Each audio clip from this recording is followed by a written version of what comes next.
નંબરનો ક્વેશ્ચન છે કે બાળકે વૃક્ષ પરથી પડેલું ફળ લીધું, આ વાક્ય કયા કૃદંતનું છે તે જણાવો મિત્રો.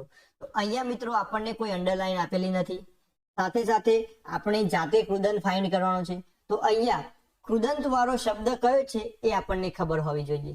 તો અહીંયા મિત્રો જોઈએ તો આજે પડેલું, અહીંયા તમને દેખાતું હશે આ પડેલું. તો આ પડેલુંમાં મિત્રો કૃદંત વાળો શબ્દ છુપાયેલો છે, એટલે કે અહીંયાથી આપણે ફાઇન્ડ કરી શકીશું કે આ કૃદંત કયા પ્રકારનું છે મિત્રો. તો આપણે જાણીએ છીએ મિત્રો કે લો લી લુલા આપણને બધાને ખબર છે. કયું મિત્રો? લો લી લો અને લા. જ્યારે પણ લો લી લુલા શબ્દના અંતે આવે ત્યારે મિત્રો કયું કૃદંત હોય છે? તો આપણે બધા જાણીએ છીએ મિત્રો કયું કૃદંત? તો ભૂત કૃદંત હોય છે. તો અહીંથી આપણો ઓપ્શન નંબર બી આપણો રાઈટ આન્સર થઈ જશે. આપણે ખાસ યાદ કરી લઈશું. કોમેન્ટ બોક્સમાં આન્સર આપવાનું ભૂલતા નહીં. અને બીજી વસ્તુ મિત્રો, અહીંયા માત્ર ને માત્ર આપણે MCQS સોલ્વ કરવાના છીએ, સમજૂતી લેવાના નથી. પરંતુ ઉપર જે સમજૂતી હશે એ મિત્રો આપણે જોઈ લઈશું. અને આ બધાની PDF તમને આપણે ટેલિગ્રામ ચેનલમાં અવેલેબલ છે. તો મિત્રો તમે ડિસ્ક્રિપ્શન બોક્સમાંથી ટેલિગ્રામ ચેનલમાં જોડાઈ જજો. નેક્સ્ટ વાત કરીએ તો ક્વેશ્ચન નંબર 2. અને ક્વેશ્ચન નંબર 2 શું કહેવા માંગે છે કે હું ન પણ જાઉં, નિપાત ઓળખાવો. એટલે કે આ જે વાક્ય છે એમાં નિપાત કયું છે એ આપણે ઓળખવાનું છે.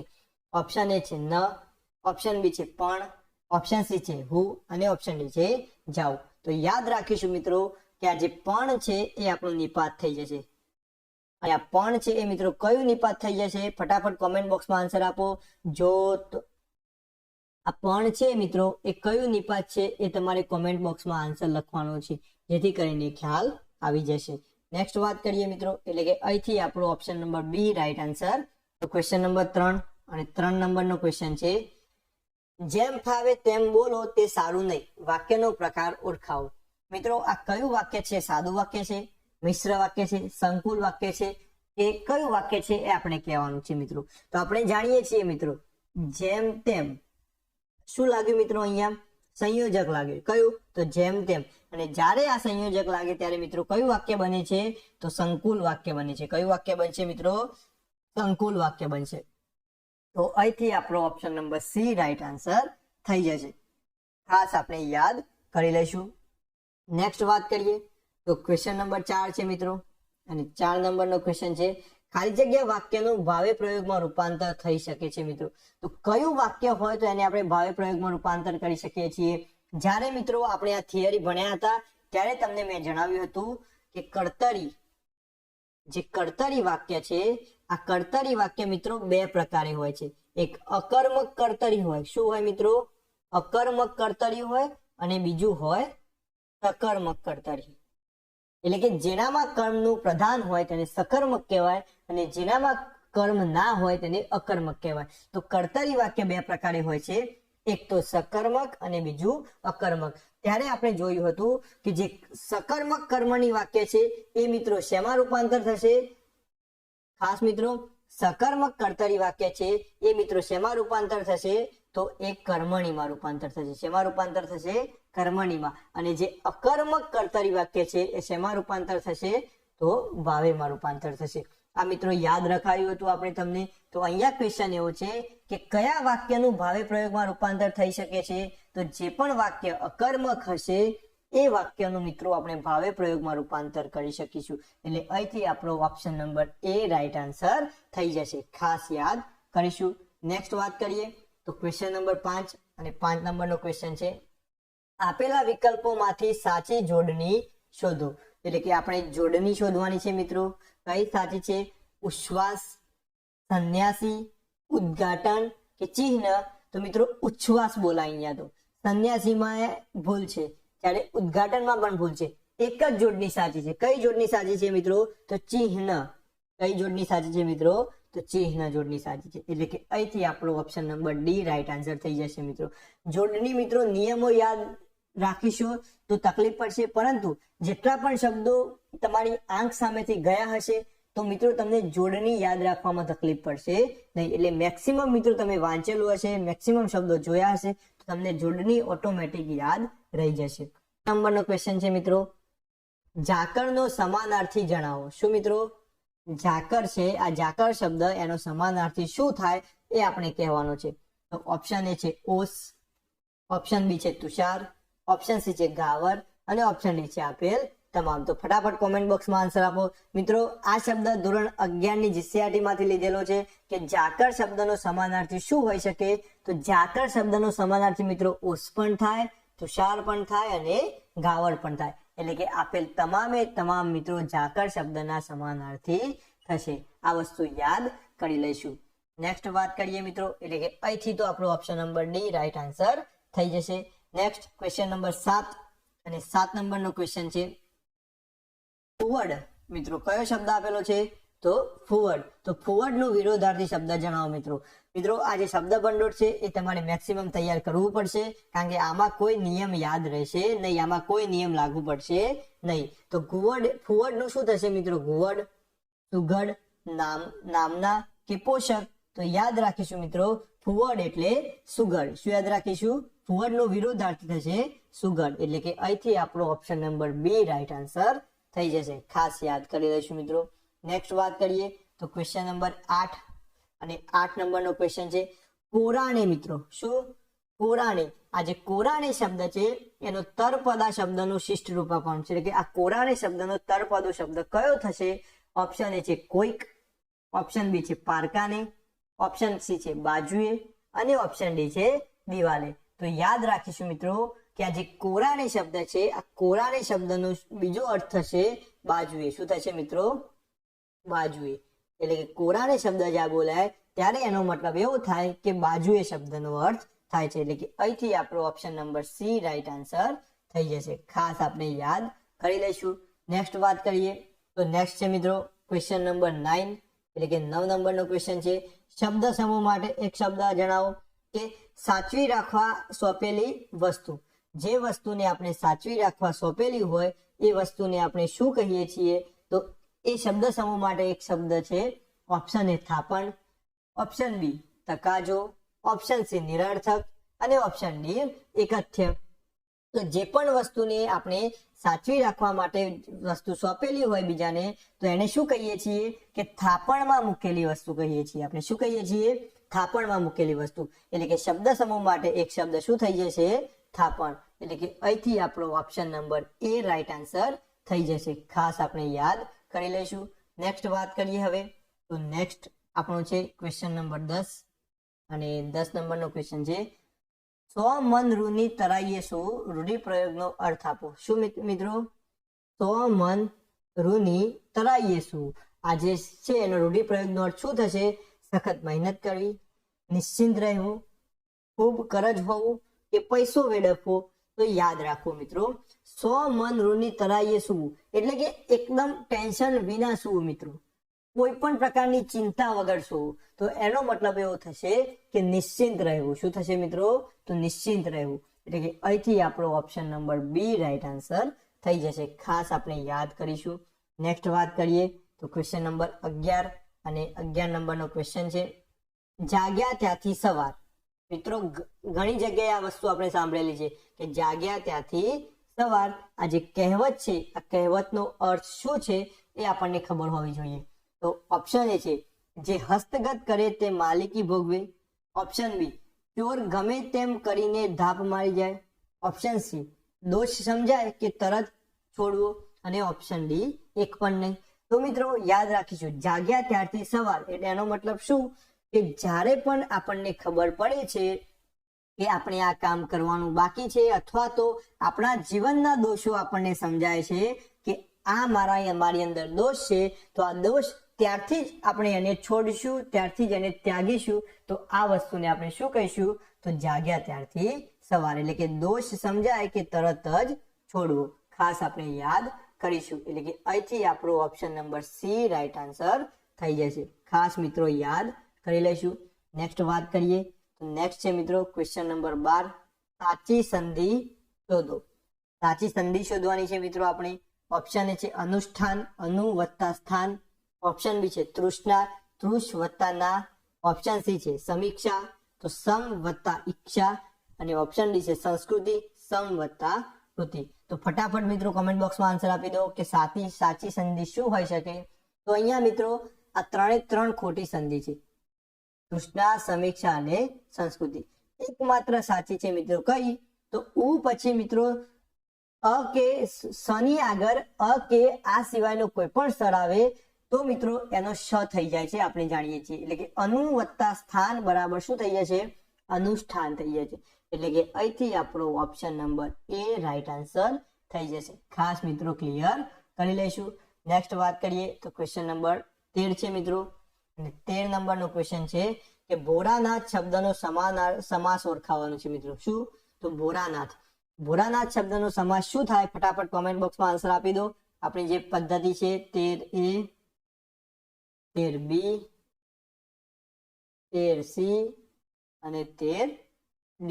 ભોળાનાથ શબ્દનો સમાસ શું થશે મિત્રો? ફટાફટ આન્સર આપી દો. તત્પુરુષ, ઉપપદ, મધ્યમપદ લોભી કે કર્મધારય? તો યાદ રાખીશું મિત્રો, ભોળાનાથ શબ્દનું બીજું નામ શું હોઈ શકે? તો ભોળાનાથને આપણે શું કહીએ છીએ? મહાદેવ પણ કહી શકીએ છીએ. એટલે કે ભોળાનાથને આપણે મહાદેવ કહીએ છીએ. તો મહાદેવ એટલે શું? તો મોટા એવા દેવ. જે દેવ મોટા છે એને શું કહીએ છીએ આપણે? મહાદેવ. એટલે કે વિશેષણ રૂપે આપણે શબ્દનો પ્રયોગ કરીએ છીએ કે મોટા એવા દેવ એટલે કે મહાદેવ. અને જ્યારે વિશેષણ રૂપે શબ્દનો પ્રયોગ કરતા હોય તો મિત્રો કયો સમાસ લાગે છે? તો એક જ સમાસ લાગે છે. કયો? તો કર્મધારય સમાસ લાગે છે. એટલે કે ભોળાનાથ શબ્દ છે એનો સમાસ શું થઈ જશે? તો કર્મધારય સમાસ થઈ જશે. એટલે કે અહીંથી આપણો option number D right answer થઈ જશે. ખાસ યાદ કરી લેશું. નેક્સ્ટ વાત કરીએ તો ક્વેશ્ચન નંબર 14. અને 14 નંબરનો ક્વેશ્ચન છે એ કેવી રીતે ભૂલે પોતાની પ્યારી માને અલંકાર ઓળખાવો? એ કેવી રીતે ભૂલે પોતાની પ્યારી માને અલંકાર ઓળખાવાનો છે? રૂપક, વ્યતિરેક, ઉપમા કે શ્લેષ? તો ફટાફટ કોમેન્ટ બોક્સમાં આન્સર આપી દો મિત્રો. તો વ્યતિરેક અને ઉપમા આ બંનેનું તો અહીંયા કોઈ પ્રકારનું લક્ષણ દેખાતું નથી. એટલે કે આ બંને તો નીકળી જશે. હવે રૂપક અને શ્લેષમાં કન્ફ્યુઝન છે, પરંતુ અહીંયા કોઈ રૂપ આપવાનો પ્રયાસ કર્યો નથી. અહીંયા મિત્રો શ્લેષ અલંકાર હોઈ શકે છે, પરંતુ શ્લેષ અલંકાર માટે આપણને ખબર હોવી જોઈએ કે એક જ શબ્દના બે અર્થ નીકળતા હોવા જોઈએ અને એ પણ અલગ અલગ. તો અહીંયા જોઈએ તો એ કેવી રીતે ભૂલે પોતાની પ્યારી માને, તેનો મતલબ એવો થયો કે અહીંયા જે માં શબ્દ છે એના બે અર્થ નીકળે છે. એક તો પોતાની માં મિત્રો. શું? આ માનો એક અર્થ થશે પોતાની માં, પોતાની માતા. જ્યારે આ જ માનો બીજો અર્થ થઈ જશે આપણી ભારત માતા. શું મિત્રો? આપણી ભારત માતા. તો શું કહેવા માંગે છે? એ કેવી રીતે ભૂલે પોતાની પ્યારી માને? એટલે કે જો કોઈ સૈનિક હોય તો એ કેવી રીતે ભૂલે પોતાની ભારત માતાને, અને એ જ સૈનિક એ કેવી રીતે ભૂલે પોતાની માતાને? તો અહીંયા મિત્રો આ માં છે એના બે અર્થ નીકળે છે. એક ભારત માતા, જ્યારે પોતાની માતા. તો એક જ શબ્દના જ્યારે બે અર્થ નીકળે એ પણ અલગ અલગ, ત્યારે આપણે કયો અલંકાર કહીએ છીએ? અને શ્લેષ અલંકાર કહીએ છીએ. એટલે કે અહીંથી ઓપ્શન નંબર ડી આપણો રાઈટ આન્સર થઈ જશે. આપણે ખાસ યાદ કરીશું. નેક્સ્ટ વાત કરીએ તો ક્વેશ્ચન નંબર 15 છે. અને 15 નંબરનો ક્વેશ્ચન છે કે વરાવી બા આવી નિજ સકલ સંતાન ક્રમશઃ છંદ ઓળખાવો મિત્રો. છંદ ઓળખાવાનું છે આપણે. વરાવી બા આવી નિજ સકલ સંતાન ક્રમશઃ મંદાક્રાંતા, શિખરિણી, પૃથ્વીની, હરિણી. મિત્રો મેં તમને અગાઉના એક વિડીયોમાં કહ્યું હતું કે 17 અક્ષરના છંદ, આ બધા જ 17 અક્ષરના છંદ છે મિત્રો. મંદાક્રાંતા, શિખરિણી, પૃથ્વી અને હરિણી આ બધા જ 17 અક્ષરના છંદ છે. એટલે કે અહીંયા પણ જોઈએ તો 1 2 3 4 5 6 7 8 9 10 11 12 13 14 15 16 અને 17. તો એ વખતે આપણે એક શોર્ટકટ શીખવાડી હતી મિત્રો કે જ્યારે પણ 17 અક્ષરનો છંદ હોય ત્યારે શું યાદ રાખવાનું? તો પહેલા 3 અક્ષર જો ગુરુ હોય તો એ છંદ કયો હોઈ શકે? મંદાક્રાંતા હોઈ શકે. પછીના 3 શબ્દ જો ગુરુ હોય તો એ કયો છંદ હોઈ શકે? તો શિખરિણી હોઈ શકે. અને એના પછીના 3 ગુરુ હોય તો મિત્રો કયો હોઈ શકે? તો પૃથ્વી હોઈ શકે. સોરી મિત્રો, હરિણી હોઈ શકે. આપણે આ શીખ્યા હતા. અને એના સિવાય જો આ ત્રણેય ના હોય તો મિત્રો આપણે પૃથ્વી હોઈ શકે. આ શોર્ટકટ મિત્રો અગાઉના વિડીયો જ્યારે આપણે એપિસોડ નંબર 1 ની વાત કરી હતી એમાં શીખ્યા હતા. તો જેને પણ યાદ ના હોય તો એપિસોડ નંબર 1 જોઈ લેજો. એમાં તમને બેસ્ટ શોર્ટકટ મેં શીખવાડી હતી કે 17 અક્ષરના છંદ કોઈ દિવસ ભૂલાશે નહીં. તો મિત્રો અહીંયા જોઈએ તો અહીંયા પહેલા 3 અક્ષરમાં તો પહેલો જ લઘુ છે એટલે કે મંદાક્રાંતા તો હશે નહીં, કેન્સલ થઈ ગયો. હવે જોઈએ જુઓ તો મંદાક્રાંતા નથી તો શિખરણીમાં જુઓ તો ત્રીજો, ચોથું અને પાંચમું આ 3 અક્ષર કેવા છે તો ગુરુ છે એટલે કે શિખરણી હોઈ શકે છે. પરંતુ આપણે હરિણીમાં પણ જોવું પડશે તો જોઈએ તો હરિણીમાં જુઓ તો 3, 4 અને 5 એટલે કે 6, 7 અને 8 તો અહીંયા તો મિત્રો આ તો લઘુ છે એટલે કે હરિણી પણ કેન્સલ. તો હવે આ માત્ર ને માત્ર એક ઓપ્શન બચ્યો કયો તો મિત્રો શિખરણી. એટલે કે જ્યારે ત્રીજો, ચોથો અને પાંચમો ગુરુ હશે ત્યારે મિત્રો કયો છંદ બની જશે? શિખરણી છંદ બની જશે. એટલે કે અહીંથી ઓપ્શન નંબર બી આપણો રાઈટ આન્સર થઈ જશે. 17 અક્ષરના છંદ યાદ રાખવાની મિત્રો આ બેસ્ટ શોર્ટકટ ટ્રીક છે, તમે જોઈ લેજો ખાસ મિત્રો. તો અહીંથી આપણો ઓપ્શન નંબર બી એટલે કે શિખરણી છંદનું ઉદાહરણ આપેલું છે. નેક્સ્ટ વાત કરીએ મિત્રો ક્વેશ્ચન નંબર 16 અને 16 નંબરનો ક્વેશ્ચન છે નીચેનામાંથી કયું સાધિત વિશેષણ નથી?